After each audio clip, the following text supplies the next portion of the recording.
Deus Ex Mankind Divided was one of my most anticipated games of 2016. Human Revolution released way back in 2011, and after that game successfully revived the Deus Ex franchise, I was eager to see what came next. Releasing in August of 2016, I played through Mankind Divided and I enjoyed it a good deal. However, I think it's safe to say that a fair number of people were disappointed with the game, and to a certain extent I was too. Discounting the game-breaking bug that I encountered, it felt as though something was off. Shortly after completing it, I moved on to other games, and that was that for a while. But 1 year after its lukewarm release, with very few new games to occupy my time, or so I thought, I figured it would be worthwhile to examine the game thoroughly with fresh eyes. Join me on this whimsical journey as we delve into Deus Ex Mankind Divided 1 year later.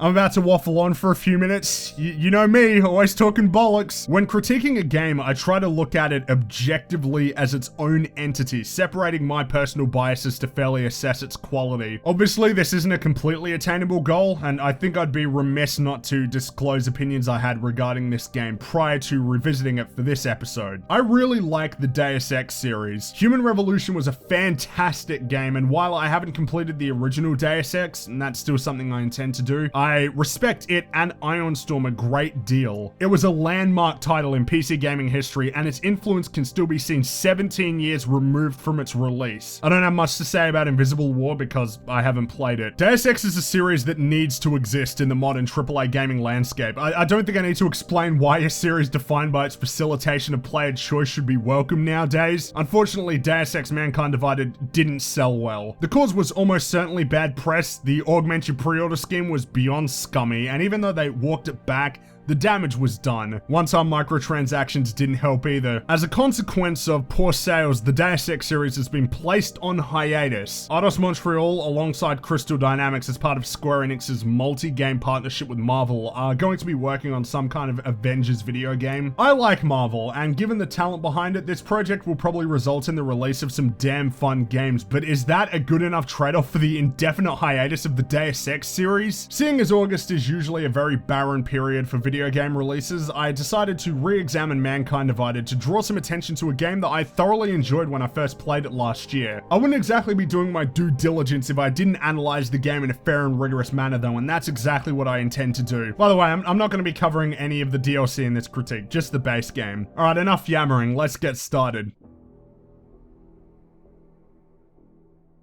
Deus Ex Mankind Divided is a good looking game from a technical standpoint. Lip syncing is usually wonky and the animation loops during dialogue aren't all that great, but the amount of detail on display is impressive. Environments in particular benefit from high quality textures and solid lighting systems. But as I've stated on many occasions, a game's art style is often more important in creating a visually simulating experience over the raw pixel or polygon count. I love cyberpunk, it's one of my favorite literary genres, and in terms of visual mediums like film and video games, the aesthetics are quite important in establishing atmosphere and tone. Science fiction in general grants writers and artists a lot of leeway to be visually inventive, so I think I would consider not taking advantage of these possibilities to be a missed opportunity. Mankind Divided presents something of a more plausible vision of the world, seeing as it's set in the near future. The mundane nature of certain components of the game's world can be boring at times, but broadly speaking, it's still visually interesting enough to keep your attention, albeit less so than Human Revolution. The designs of weapons, bionics, and computers come across as functional and utilitarian, as though they're logically constructed for practical use. It's clear that the team dedicated a lot of time in particular to researching bionics. Adam Jensen is basically RoboCop, but his design still comes across as grounded and believable. However, I think dialing back the strong visual style of Human Revolution was a misstep. I was a big fan of the black and gold color palette, as well as the Renaissance-inspired architecture and clothing. Mankind Divided just comes across as a bit bland by comparison. Similarly, in terms of locales, I don't think Mankind Divided takes full advantage of its genre. Don't get me wrong, a place like Golem City seeps cyberpunk. It's a breathtaking location, but for most of the game, you're going to be sauntering around Prague in the Czech Republic. I don't get this. Probably gonna sound narrow-minded of me, but cyberpunk stories are almost always exclusively set in sprawling, dense cityscapes at night. Of course, this doesn't mean you can't set your cyberpunk story in a European city. You know, London, Moscow, and Paris are all good candidates. But Prague? Really? This is something of a tangent, but one of the hardest things for me to buy in this game is the idea that the Czech Republic is central to any global political crisis. If the game was going to be set in Europe as opposed to North America or East Asia, the United Kingdom, France, Germany, or Russia seem like far more logical choices. Even Italy or Spain would have made more sense. Prague. Fucking Prague. Why the fuck? I think you get the point I'm making here. Visually, Mankind Divided looks pretty good, both in terms of the graphics and the game's art style, but I think it still lags behind its contemporaries in that respect. But that score! Michael McCann is a goddamn musical genius. His score for Deus Ex Human Revolution ranks among the greats of modern video game soundtracks, alongside the likes of Halo 3 and Dark Souls. The soundtrack to Mankind Divided follows in its predecessor's footsteps, and in my humble opinion, it's just as excellent. Some of the ambient music in Mankind Divided is downright beautiful, exquisitely composed, and absolutely pitch perfect for a cyberpunk game. I'm gonna let a few tracks play just to illustrate my point.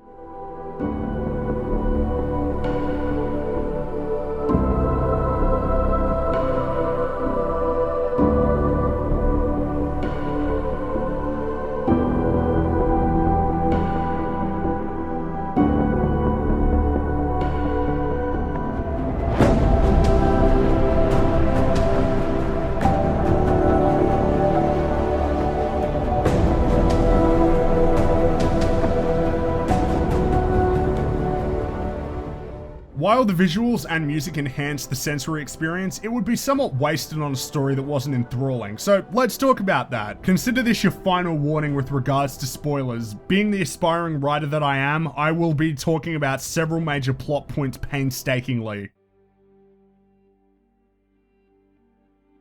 Deus Ex Mankind Divided takes place 2 years after Human Revolution and roughly 20 years prior to the original Deus Ex. Following the Org incident, which was the climax of Human Revolution, a divide has been wedged between regular people and those with robotic augmentations. Segregation is alive and well, and things are looking pretty grim across the world. It's up to Adam Jensen, the man with the world's most gravelly voice, to uncover and thwart the plans of the conspirators manipulating the course of human history in the shadows. The central plot of the story revolves around acts of terrorism being linked to ARC, an augmented rights group campaigning against the increasing encroachment of segregation and oppression against augmented people. You quickly find out that ARC is a scapegoat, which is supposed to be a surprise, but it's not. The Illuminati, the big bad of the Deus Ex series, are pushing for a piece of legislation known as the Human Restoration Act to pass. It's an act that will more or less legalize segregation among UN states. By framing ARC for several recent bombings in the Czech Republic, the Illuminati are trying to paint the whole movement as illegitimate and turn the public against augmented citizens in general. Adam no longer works for Seraph Industries and now operates as an agent for Task Force 29, a division of Interpol formed under similar circumstances to UNATCO from the original game. At the same time, Adam is working with an underground hacktivist group known as the Juggernaut Collective to try and stop the Illuminati from succeeding in their plans. The story of Mankind Divided isn't great. The central premise itself is predictable and played out, but even with that being the case, it still could have been compelling if it was presented more coherently, with captivating and well-rounded characters, and a greater emphasis on interesting thematic elements and subjects. Components of the story are shallow and poorly developed, but I can't identify many aspects that I would consider really bad. In all of the Deus Ex games, the Illuminati are ultimately striving to control the course of human history. In the case of Mankind Divided, following the events of Human Revolution, where things didn't play out as they had planned, their intention is to more or less eliminate augmentation from humanity's future. I think their motivations could have been built on more. In the original Deus Ex and Human Revolution, everything stems back to corporations and corporate interest. Consolidation of power is the main driving force of the Illuminati. Here, they want to quell augmentation, and I don't fully understand why. Perhaps I missed something, but their reasoning just isn't well explained. That said, the broad motive of the Illuminati seeks control is a good enough motivation. It's not complex, but it works. The main antagonist himself makes much less sense. Viktor Marchenko is a very shallow and bland bland character. You know, I fucking revel for more antagonists in media to be grumpy Eastern European men. The biggest problem with Marchenko is that he is underdeveloped. The guy receives little screen time and no tangible animosity is built between him and Adam Jensen. It feels as though he's only present in the story because they needed a big final boss for the player to face off against. Perhaps more damning are his motives, or lack thereof really. When I tried to think about what drove him, I found the reasons to be confusing and downright illogical. The game very much paints him as a pro-augmentation guy. Unless that was supposed to be a ruse, he waxes poetic about his hatred for naturals, and by comparison to Talos Rucker, the leader of ARC, he is extremely pro-violence. He's just a straight-up terrorist. What he himself stood to gain from his actions, though, I still don't really understand. I'm pretty sure he's with the Illuminati, but I have no fucking clue why he'd be working to see the Human Restoration Act pass. It does nothing but detriment him. He doesn't strike me as irrational at all. He even orchestrated a coup of sorts against Talos Rucker, killing him using a bioweapon known as the Orchid. If I've got this all wrong, and he's simply a rogue element who killed Talos Rucker to assume control of ARC, that would make a lot more sense, but I am pretty sure that's not the case. He is a pawn of the Illuminati, working against his own interests, with an army of people working against their own interests for some reason. Perhaps he's an unwitting participant since I'm aware he has a family, but that's not firmly established. By comparison, Adam Jensen is a much better character. I quite like Adam Jensen. I think he's a cool protagonist. His design alone is awesome, but more importantly, he has a personality and he has an understandable goal. Adam is something of a tragic figure in a lot of ways. He was turned into RoboCop against his will. He's suffered many hardships in his life and he's become jaded by experience, but the player can still shape him into the character they want. It also helps that Eli Tefexis, if that's how you pronounce the name, I'm sorry, I can't speak French, but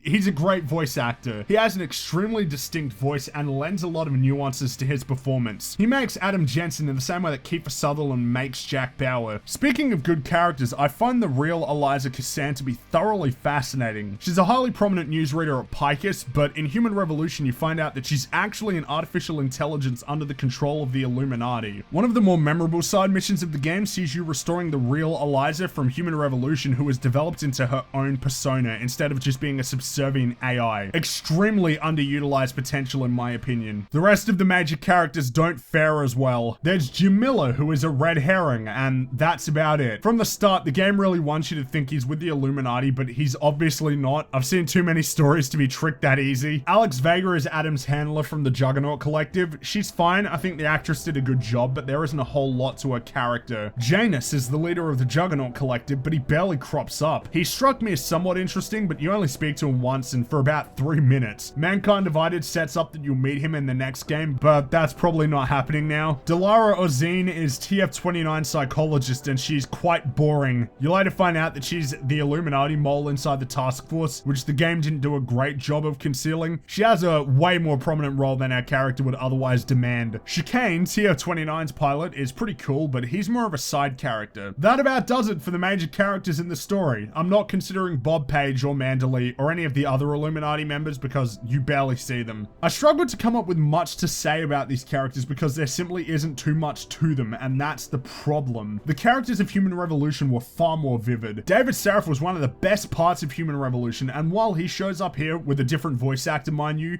his role is extremely limited. Hugh Darrow was also a far more compelling antagonist than anybody in this game. Pritchard was fucking great in Human Revolution, and he's nowhere to be found in the base game. He shows up in the Criminal Past DLC, but like I said before, I'm not discussing the DLC. But enough about the characters, let's talk about the ending, one of the main points of contention for this game. The ending of Mankind Divided doesn't strike me as incomplete because it wraps up the main conflict of the story. The more pressing issue with the ending is that it feels rushed, like they ran out of time. It's definitely setting up a sequel, which we may never even see at this point, and that's kind of why it stings. Also, the fact that we waited like 5 fucking years for a game to have a sequel bait ending. A good ending should provide a satisfying resolution. It should leave the viewer, reader, or player content with what they got. Mankind Divided doesn't achieve this, and the reason why is because they wrote an ending expecting to make a sequel. Unlike the original Deus Ex, Human Revolution, and even fucking Invisible War, the ending isn't clear and decisive. There are 2 endings, but they play out almost identically, even though in reality there should be a stark contrast between between them. Similarly, by comparison to every other Deus Ex game, it doesn't present the player with an interesting philosophical quandary. It is the second part of a 3-part story, and given that we won't be seeing another Deus Ex game for at least 5 years, that's not especially promising. While we're on the subject of philosophy, I think we're getting to the crux of the problem with Deus Ex Mankind Divided's story. Deus Ex is a series lauded for excellent storytelling and intrigue. Since the beginning, the series has always tackled rather heady themes regarding technology, morality, corporatism, and philosophy on top of your standard social commentary. The original Deus Ex was primarily about conspiracy, the power and influence of corporations, artificial intelligence, and the control of the dissemination of information. It was a game well ahead of its time. Invisible War focused on similar themes. Human Revolution was about human evolution. The role of technology in the development of humanity as a species and the moral questions such practices raise. Mankind Divided is mostly about one social issue, discrimination. A bit of a downgrade in my opinion. Simply focusing on one social issue, especially one that's featured so frequently in film and TV, seems like a massive misfire. Debating about artificial intelligence and transhumanism is really enthralling because it's an untapped subject. Debating segregation, on the other hand, is not nearly as interesting because there isn't a debate to be had. Hints at more captivating themes crop up occasionally in Mankind Divided, and I wish they got more attention. The scene with Allison just prior to her cult's attempt at transcending the physical body and creating something of a singularity sticks out prominently in my mind. That shit is fucking interesting. Wish we got more of that. Speaking of which, while the main plot of Mankind Divided is merely okay, a lot of the really cool stories are found in the side missions or not directly related to the main plot. Like I said before, the side mission featuring Eliza is a standout. There was also a welcome murder mystery style side mission. You investigate a targeted murder against a woman who was stripped of her augmentations, and in the mission you have to actually look for clues and question a suspect. It's great. It was like I was playing LA Noire again. Jesus Christ, I've spent too long on this topic. I think you get the idea. Deus Ex Mankind Divided is one of the most rewarding gameplay experiences I've had in recent memory thanks to a design philosophy that accommodates and actively welcomes different methods of play. The core gameplay loop of Mankind Divided is quite straightforward. It's an action RPG with a heavy emphasis on stealth gameplay. You acquire new abilities, engage in dialogue sections with NPCs, and there's a hub world to explore filled with side quests and optional tasks. It's a first and third person shooter featuring a hardcover system. Exploration, dialogue sections, and enemy encounters comprise the majority of gameplay sections. Broadly speaking, there are two main methods of play when it comes to enemy encounters: stealth and combat. Deus Ex Mankind Divided definitely strikes me as a stealth game. Detection status, line of sight, last known position, silent takedowns. It's got heavy stealth leanings. And that's perfectly fine by me because I love stealth games. However, players can tackle situations in a louder, more hostile manner if they so choose. The stealth elements of the game are quite straightforward. Use cover to your advantage, avoid line of sight, don't make too much noise, make sure nobody sees any of their buddies unconscious or filled with lead, that sort of thing. There are only 1 or 2 times in the game where forced action occurs, and even in these situations you can still evade enemies and play the game entirely non-lethally. This may stem from personal preference, since if I'm given the choice I'll always play stealth non-lethal, but I found direct combat to be largely undesirable. Resource management is an important consideration while playing this game, and taking on foes aggressively will deplete your resources quickly. In games where stealth is shoehorned in, it's usually hardly worth it because you have the arsenal and skills to handle such encounters easily. In this game, while several combat specific weapons and augmentations are available, I still found it far more rewarding and plain easier to play patiently. Combat also kind of breaks the game's internal consistency. If somebody trying to infiltrate an area stealthily without killing anybody disappeared after being detected, I can understand dropping the alarm at some point, but if I've just blasted a dozen people with buckshot, I don't think the alarm would be dropping for a few days. Regardless of whether you play stealth or combat, lethal or non-lethal, the arsenal of weapons and tools accommodates for them about as well as one could expect. The stun gun, tranquilizer rifle, and knockout gas give players means of taking down opponents mercifully without having to rely on augments. Most of the arsenal is lethal: the combat rifle, several pistols, the tactical shotgun, sniper rifle, and frag grenades, but even still, I think stealth non-lethal is the most rewarding way to go. However, the weapons themselves only form one part of the experience. The game is ultimately propped up by 2 core gameplay pillars: level design and augments. Mankind Divided, like the game that came before it, is all about choice. Decision making permeates the entire experience, both in the moment-to-moment gameplay and dialogue sections. Rarely is there only one way of achieving your objectives, whether it requires surveying the environment or utilizing specific augmentations, there are always options available. The level design in Mankind Divided is multi-layered and complex. The Prague Hub world is incredibly dense, and mission-specific levels are brimming with areas to explore related or unrelated to that mission's objectives. None of the levels are absolutely massive with regards to sheer size, but they certainly are vertical. I think every key mission interior is at least 2 stories tall, and some of them were even taller, containing multiple rooms and areas with all sorts of secrets and goodies. The Palisade Property Bank exemplifies how good the level design is. The Palisade Bank is a large building in the Prague Hub that you could very easily ignore. Depending on the choices you make, you can never set foot in the building and complete the game, but you would be missing out. The building is several stories large, and the vast majority of the building is inaccessible to you at the start, being heavily guarded and surveyed. However, as you explore the parts that you can, you begin to uncover opportunities to infiltrate and plunder the building. Get into the security office and disable the cameras, find a keycard to take the elevator to the CEO floor, or sneak past one of the guards using your cloak. Once you get inside, you can creep up into the CEO's office, hack into his computer, and find all sorts of information. Using the computer, I found a secret room concealed in his office. Totally optional, most people will probably miss it, but they put it in anyway. Thanks to exploring the building and the world at large, as well as having maxed out hacking augments, I was able to access a number of corporate vaults hidden deep in the building. Once again, completely optional, but a lot of valuable items were to be found. I still hadn't even managed to reach the executive safes, for which I'd acquired a number of access codes. This is why I enjoy this game so much. The exploration is extremely cathartic. You are literally awarded XP for going off the beaten track and exploring the environments. Even if this wasn't the case, you're going to want to explore as much as you can because there is so much cool shit to be found. Most levels can be infiltrated and traversed by various means, whether it's going through the front door, locating an air vent and crawling through the ducts, hacking into a terminal, or even stacking large items so you can reach a second-story window. Oftentimes you'll reach a later area of the level and notice another way that you could have gotten there. You can obviously stroll past rooms, but then you may miss a security terminal you can hack into, or hell, you may even have the password for it, having knocked out a guard and read his pocket secretary. If you have a multi-tool, you don't even need to use your hacking skill. Or if you're less subtle, provided you have an EMP grenade, if you encounter a robotic enemy, instead of shutting it down via a terminal, you can take it down brute force style. No matter what tools or augments you have, there is always a means of progressing. That's my segue into talking about the augmentations. That 101, the show with the best segues on the internet.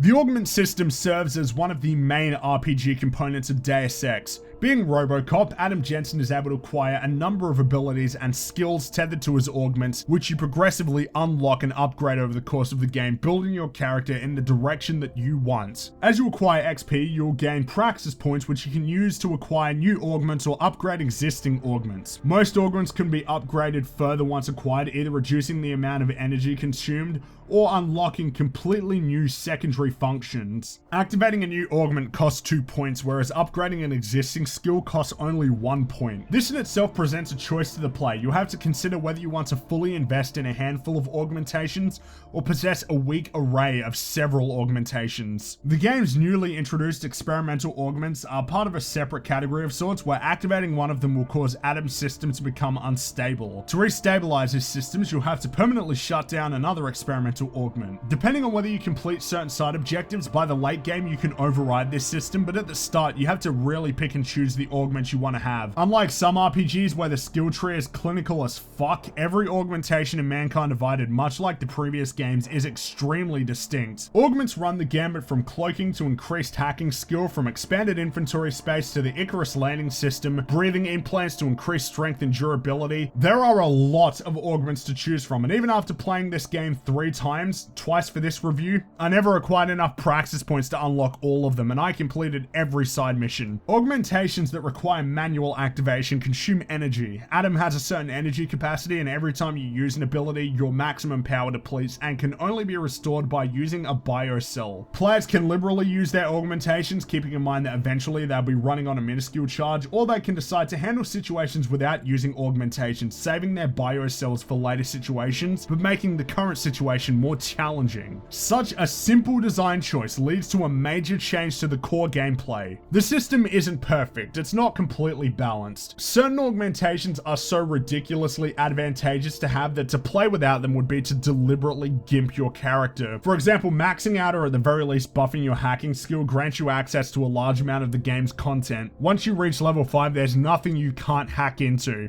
I also think the persuasion augmentation is overpowered because if you have it, you can never fail a debate section. It doesn't tell you outright how to persuade your target, but it's more or less foolproof, and the punishment for failing at these sections is usually quite dire. You lose out on a plot critical item or are forced to engage in combat. Cloaking is also an augmentation I imagine most people will acquire by default. Invisibility is pretty useful in a stealth game. Failing to upgrade your energy capacity and recharge rate is also pretty detrimental. You need a reliable source of energy in order to use your augments, so this is a skill you must upgrade throughout the game. With those complaints in mind, I still think the augment system is really good. It ties incredibly well into the game's overall decision-driven design. Wowee, alliteration! With all of these gameplay elements working in tandem, Deus Ex Mankind Divided is simply one of the most enjoyable gameplay experiences I've had in a good while. It's constantly engaging, challenging, and entertaining.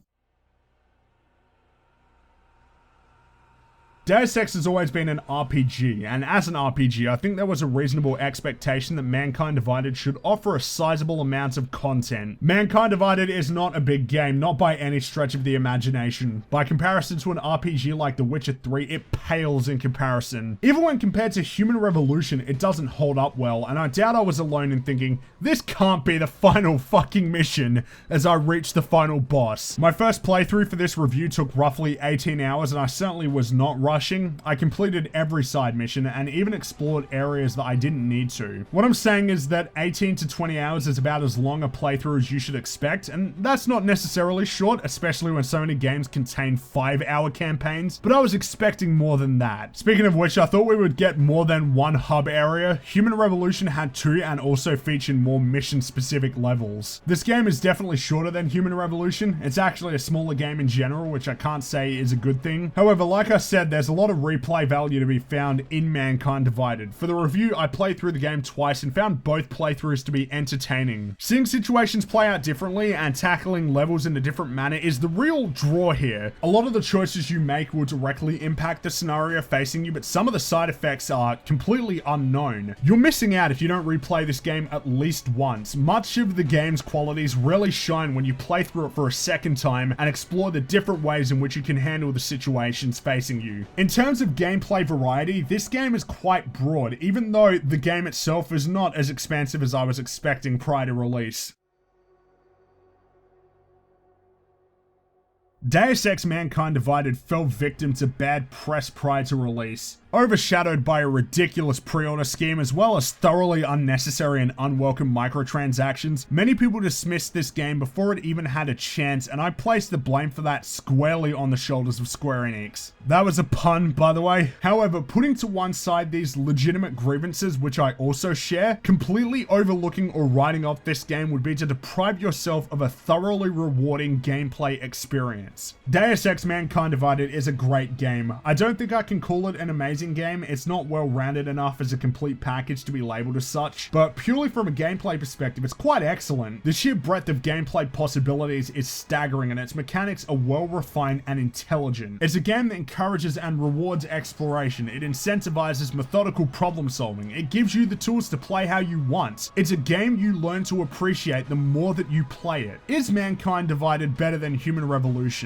Well, no. Human Revolution is a stellar title that nails both gameplay and story, not to mention containing a palpable atmosphere. However, when examining only the gameplay, Mankind Divided is just as good, if not better. Smart, tense, constantly challenging, and different every time you play. Deus Ex Mankind Divided is an underrated gem.